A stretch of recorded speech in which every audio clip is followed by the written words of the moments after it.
Samantala, milyong-milyong pisong halaga ng hinihinalang smuggled na mga produkto ang nabisto ng National Bureau of Investigation at Philippine Coast Guard sa isang warehouse sa Paco, Maynila. Narito po ang aking report. Mahigit 10 milyong pisong halaga ng hinihinalang smuggled na mga karne at sibuyas ang tumambad sa mga operatiba ng Philippine Coast Guard at National Bureau of Investigation sa warehouse na ito sa Paco, Maynila.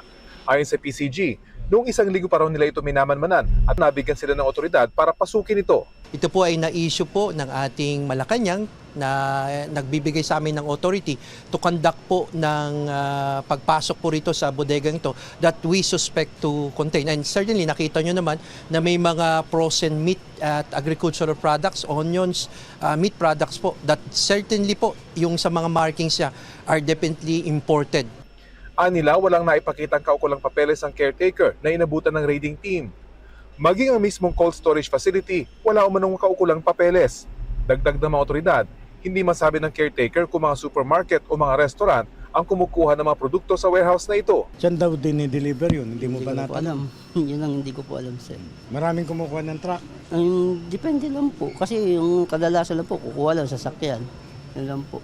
Bibigyan ng may-ari ng warehouse at mga umuupa sa cold storage facility ng 24 oras para magpresenta ng kaukulang papeles. Kung wala, ituturing na ang mga ito ng mga smuggled at kukumpiskahin ng pamahalaan. Violation to ng Anti-Agricultural Economic Sabotage Act. Oo. Napakalaking kaso nito, walang piyansa ito pag naisampa natin.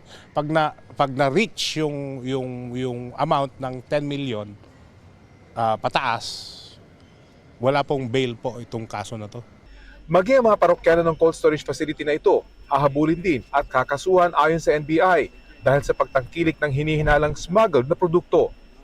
Rafi Tima nagbabalita para sa GMA Integrated News.